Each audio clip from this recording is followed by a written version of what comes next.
Hello, Active Sage here on the Sage Temple channel.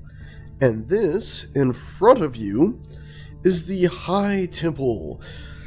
And it is my latest large construct. Now, if my voice sounds a little bit out of it, that's because today I am a little bit under the weather.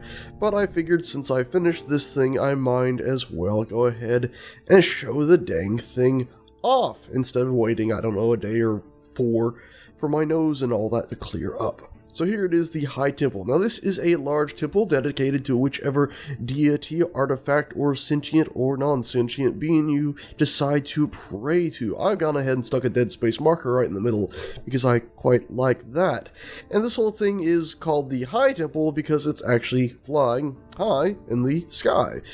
And as you can see here, it's sort of designed like a large drone with these odd ribbed things floating around it, holding it all in the sky. And you can of course walk out from the center prayer area where we were and all the way out to one of the nacelles themselves. The center prayer area here, of course, like I said, you can replace the dead space marker with whatever you please, but it does have these things reaching out, which of course you could cut all those out.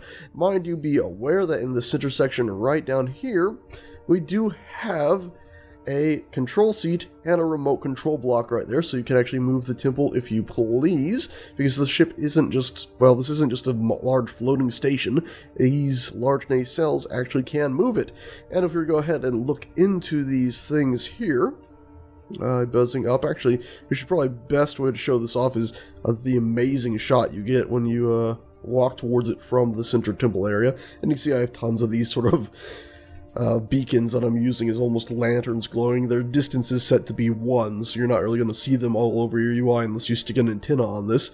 But anyway, this is one of the best ways to reveal the nacelles, which I absolutely adore how they turn out and how walking up to them, it almost feels like a religious artifact in themselves. This gigantic structure. And I'm sprinting right now, if that gives you any sense of the scale of this insane thing. And you see, once we're inside it, you can see we got lots and lots of thrusters and whatnot to keep this thing floating. And if we look down, we got stuff down here as well. Quite the drop here as well. Yikes, if you fall all the way. But anyway, it's a huge undertaking, a bunch of thrusters stuck in here at different points to go ahead and try to keep everything aloft, or else it would of course fall out of the sky.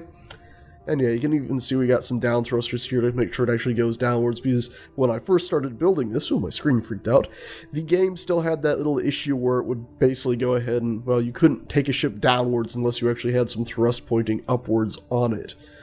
Yeah, and you can see that the main body of this isn't very solid at all. Almost all of this is just floating ribs held out to give it these interesting shapes cut in all over. And you can see these two little thrusters here and the ones up mirrored on the top of it. Those, and the ones on the other nacelle on the opposite side, are the only ones that are pushing the ship in the direction we're currently looking. It doesn't actually have any side thrusters here, so those other nacelles over there won't be able to push the ship in that way. So it's a very, very slow moving craft, as you might see in the distance, with a few modifications to make it actually function with a drone. Because as I found out, well, the ship does work. I've tested it. It works. It's slow, but it'll be able to stay as long as you keep it level with the ground, level with the planet's gravity. It works. Unfortunately, if you tell a drone to pilot the thing, it points the ship upwards to get to a higher beacon, and therefore the whole thing starts flying down into the Earth to crash. So I had to do some modifications on that one, but you can see it does indeed work. Anyway, I think that's about all. Please note, this is all conveyor linked up. All of these little reactors here, I say little, all these reactors here are all linked together. You can see a pipe here, which actually does link it to the other ones, which links down into a passageway that leads beneath the whole thing down here, leading out to this center section here, and actually links into a sort of underground or sub-platform area, which I can use a camera to go ahead and show you a look at here. And that links around the whole thing with some gyroscopes in there, and you have little drop-off crates. That way, if people would like to come up to this place, they could go ahead, bring some uranium, and leave it as an offering. That way the temple will continue the function. Of course, as I said, if I knew how to keep these things pointed down well, so it would stay level, it would work exactly as it's built here. I'll go ahead and show you the patrolling one, which I did some really quick fixes on, which is this one all the way over here. Now I switched over per spectator to get us there quicker. There we go. And you can see I had to stick some thrusters on here just to go ahead and make sure it didn't fall out of the sky. And there's enough reactors that it still is able to power all these. Anyway, guys, that is it for the temple. You do sort of have these little room things in here, which I love the lighting of. I mean, look at that. Let's just go ahead and boop our actual person so we can sit here, and I love how the lighting changes as the whole temple slowly turns in the sky. It's rather beautiful. And I guess one last thing I could do is go ahead and take this thing to a darker area on the planet.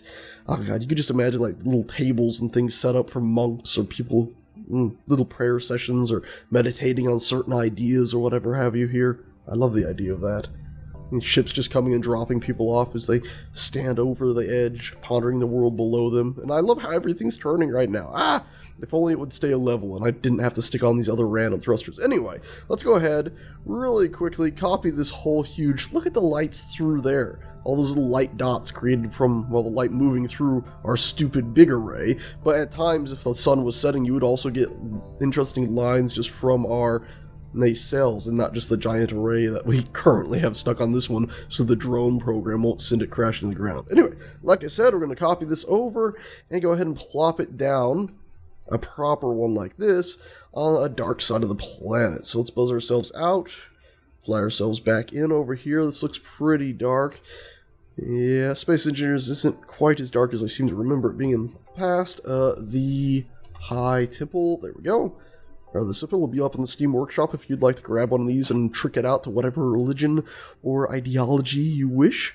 And we'll see the little loading thing. It's loading in there. I'll skip ahead until it's actually done. It's not showing up. Let's do a Control-V. There we go. There it is.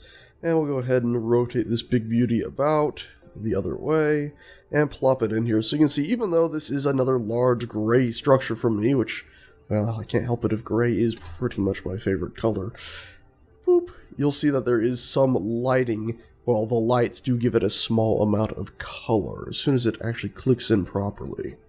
Oh, there we go. Popped in a little bit above me because I had to hover up. But yeah, you can see the lighting on it does give it a rather different feeling at night and in the dark. But it does also add some color specifically to these areas here. Not much. The lights don't have much of a range, but still a little bit. Anyway, I'm very happy with it. I hope you guys like it. It's a rather simplistic thing, but it did take quite a while to build up. And again, if you want to go ahead and download it yourself and muck about with it, rejig it, or maybe even cut off the nacelles and use them however you see fit, well, feel free to do so. Anyway, that is that. Thanks so much for watching, guys and gals, and I shall see you all next time. Ta-ta.